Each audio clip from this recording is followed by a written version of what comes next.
The iPhone 12 mini is here, and it's awesome.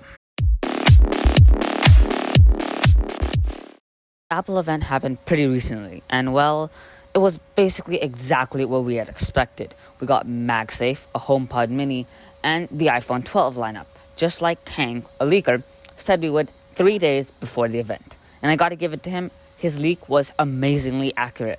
The only thing he got wrong was like an iPhone color, and it's better to just have more colors. So yeah, good leaker. Anyway, let's start off with MagSafe. So if the name MagSafe seems familiar, it's because it's the same name that Apple called their magnetic charger that they had for the old MacBooks. The concept was that since it was magnetically connected to the MacBook, if you tripped over the wire, it wouldn't take the whole laptop with it, it would just detach. This is pretty much the same thing, but for the iPhone. So the iPhone 12 now has a charger that can magnetically stick to the back of the phone and wirelessly charge it. And it costs $39, which is actually a lot less than I thought. A lot of people thought it would cost upwards of like $100, but $40, I gotta say, is actually a pretty good price. Now, when it comes to MagSafe, I'm more interested in the actual accessories. Apple already has a wallet one, but I'm interested to see how third-party companies utilize it. Anyway, this is probably the least interesting of the three, so let's get on to HomePod Mini. So the HomePod Mini is basically a smaller HomePod. Okay, we're done. Okay, but seriously, the HomePod Mini has some cool features, like Intercom. Intercom basically allows you to tell one HomePod something, then have a recording of that message play on all the other HomePods in the house. So Apple had a pretty cool demo that I want to show you right now. Hey Siri, tell everyone, we're late, let's go. We're late, let's go. Hey Siri, reply. I'm just getting my jacket. So other than that, it's basically a HomePod, still powered by Siri, which personally I think is okay, but iOS 14 did improve it 20 times the information according to Apple. We'll just have to see as we use Siri more. I do know now it can play Spotify, so that's a plus. Anyway, this HomePod comes in at $99, which puts it at a pretty competitive price point. I would still probably get a Google Home speaker or maybe even an Amazon Alexa, but I have to say that I would trust Apple more in my house because it's much better at privacy. Okay, now let's get on to the good stuff, the iPhone 12 lineup, which in my opinion is a pretty cool lineup. So there's an iPhone 12 with a 6.1-inch display, same as the iPhone XR, and it has 5G support, millimeter wave in the USA, so all across the board you got the highest 5G support, at least in the USA.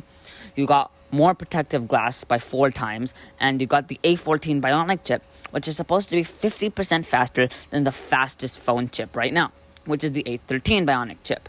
And putting in some math and some Geekbench, the CPU score of the A14 Bionic is around, theoretically, 4,500, which is like a high-end 13-inch MacBook Pro 2020, which is crazy.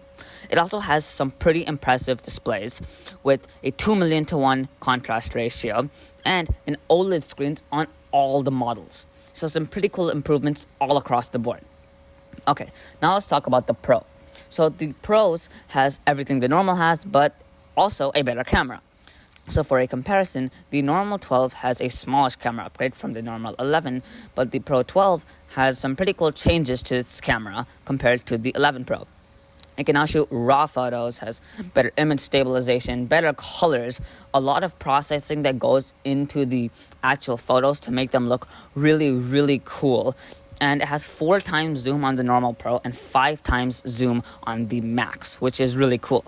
There's also a lot more editing features for photos all across the board, and overall just a really good camera. But apart from that, the Pro is barely an upgrade from the 12, which is why I think most people will go for the 12 or the 12 mini. Yes, people, Apple confirmed the 5.4-inch iPhone 12 mini. It has literally the exact same things the iPhone 12 has, making it have almost the exact same things the iPhone 12 Pro has except for the camera. And it has the same camera as the 12, same boxy edges, same Face ID, and it comes in this awesome blue color, which looks so good. It's crazy. Now, the iPhone 12 mini starts at $699, $50 more than we hoped, and it costs another $30 to get it SIM-free, which I found kind of weird. It also comes with 64 gigabytes of storage, and in the colors white, black, green, red, and the awesome blue. The normal iPhone 12 starts at $799 with 64 gigabytes of storage and comes in the same colors.